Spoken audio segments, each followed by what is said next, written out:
my beloved Boss Mike Severa.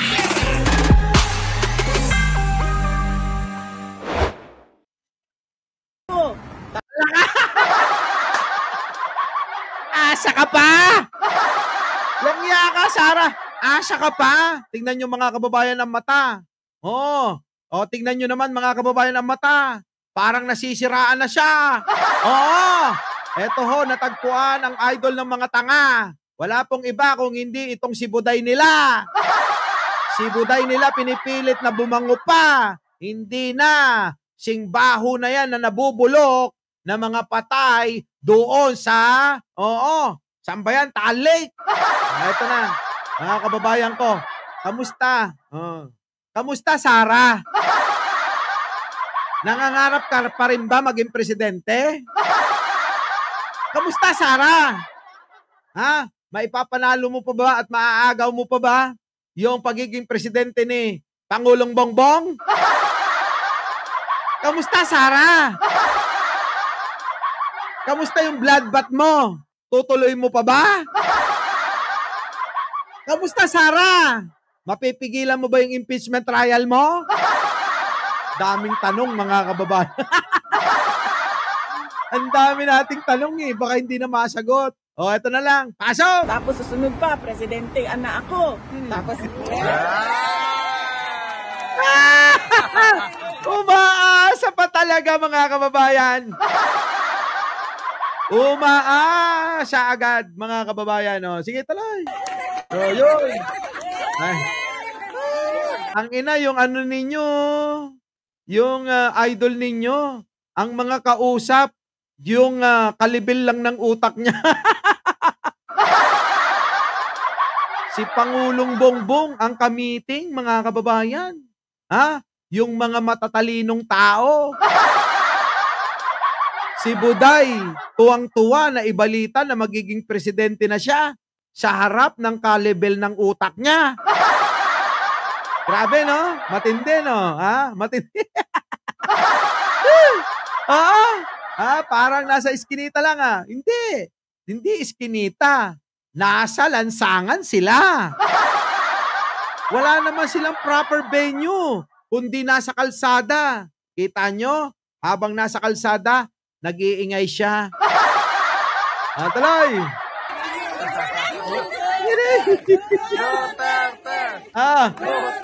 Uy, lakasan nyo naman. Wala na sigla yun. Duterte. Duterte. Ito na. pinapatawa ko lang kayo kasi alam ko pagod kayo sa biyahe. Na-declare naman. Mo, ganun ka-uto-uto yung mga tao. Biro lang daw, sabi ni Buday. Pero hindi, totoo na.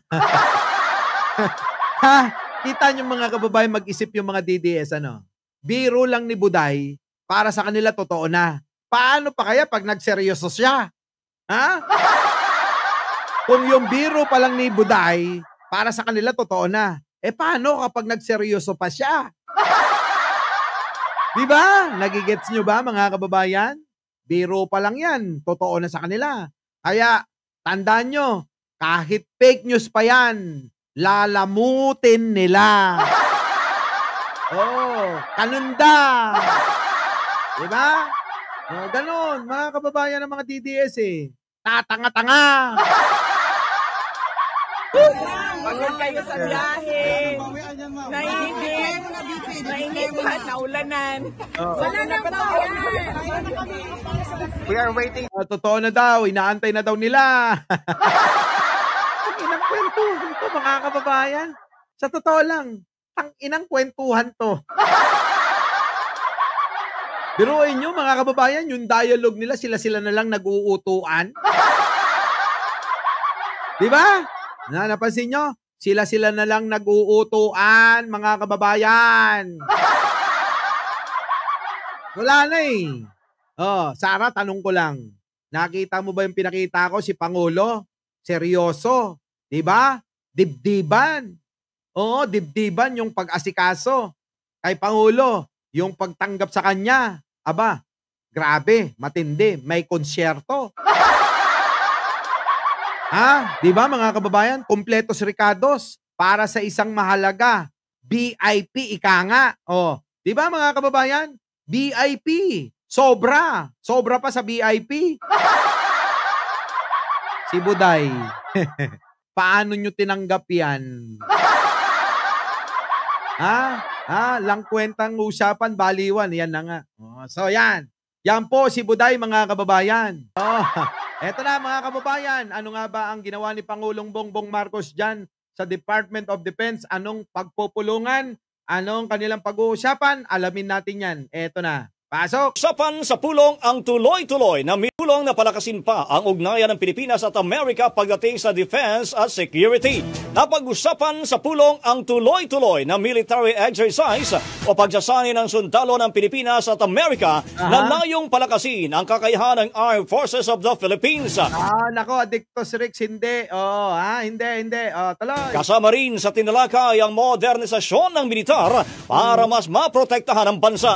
Binigyan din naman ni Pangulong Marcos na malaking tulong ang alyansa ng Pilipinas at Amerika para mapanatili ang kapayapaan at seguridad sa South China Sea.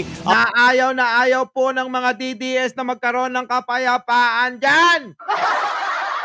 Si Pangulo gustong panatilihin. Eto na mga kababayan. Sa buong Indo-Pacific region na habang ibinahagi po ni Uy, Mona Luis, hindi. Hindi, ano pa lang to? Ano ka ba? Si Trump ang bibisitahin. Itong mga ito nagmakaawa lang. Ano ba, Mona Luis?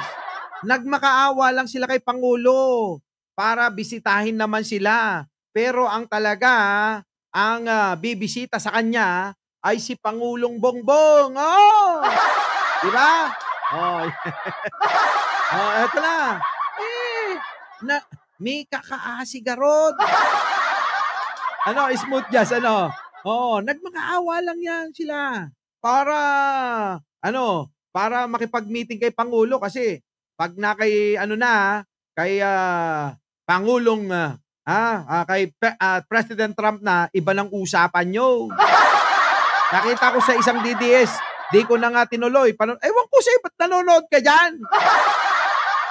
Alam mo naman, pag nanood ka sa DDS, ililigaw ka niyan eh. Eto na. Secretary Hegsat. Mga bobo yan, mga DDS. Hindi ba nila alam na nagmakaawa lang yan? Nagmamakaawa pa lang yan para makipag-meeting pa kay Pangulo. Ang pinali kay Trump, yun, antayin nyo. Alam nyo naman yung mga DDS eh.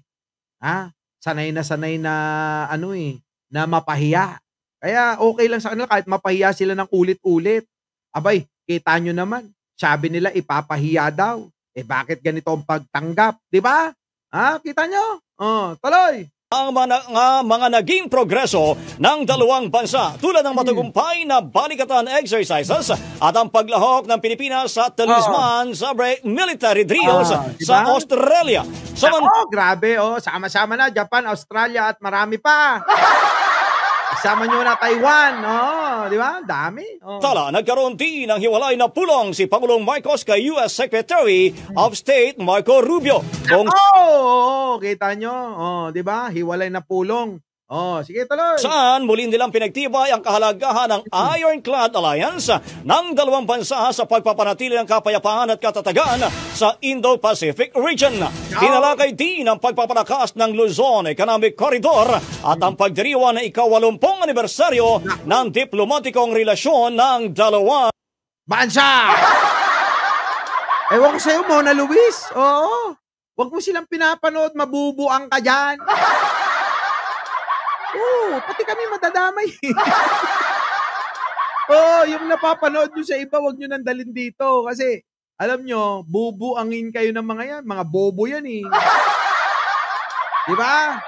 Eto na mga kababayan ko. Yan po ang kaganapan ngayong unang araw. Unang araw po ni Pangulong Bongbong Marcos sa Amerika. Ano po? May 2 araw pang natitira. Kung ano yung gagawin ni Pangulo dyan, nako. Abangan natin yan mga kababayan.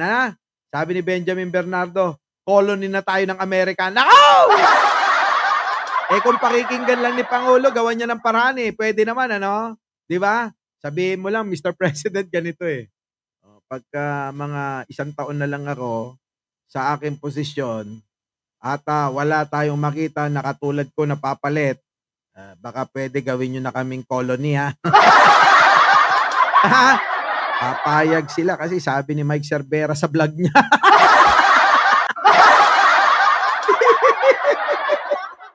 Di ba? Payag. Yun, di ba? Pwede na, Boss Mike, para dollar na pera natin. Ano pa nga ba? Ano pa nga ba, di ba? Pera natin, dolyar, mga kababayan.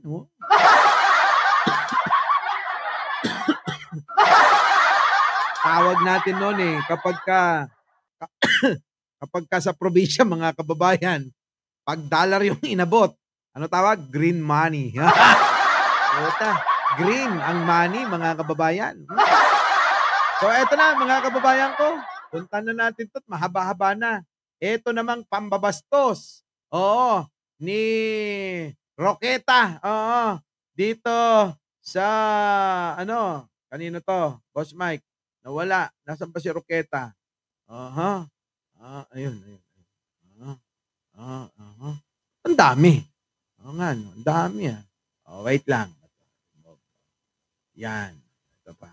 Remove mo na yan. Yan. Remove mo na. Ito pa. Remove. Yan. Remove. Nawala si Roque, mga kababayan. Ito na. Ito na. Roque, pasok! Salita po ang pamilya ni Paulo Santos. Tignan nyo, mga kababayan ko. Siya na, sa kanya na nanggaling. Konting katahimikan, mga kababayan, ha.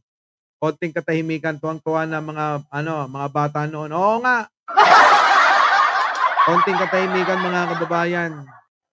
Etong si Roque, hindi man lang ginalang yung pagluluksa ng pamilyang Tantoco. Ang kulit talaga nito eh. Sino ang papayag na maging colony ng Amerika? Paki-press 1 naman, ha? Press 1! Our beloved Boss Mike.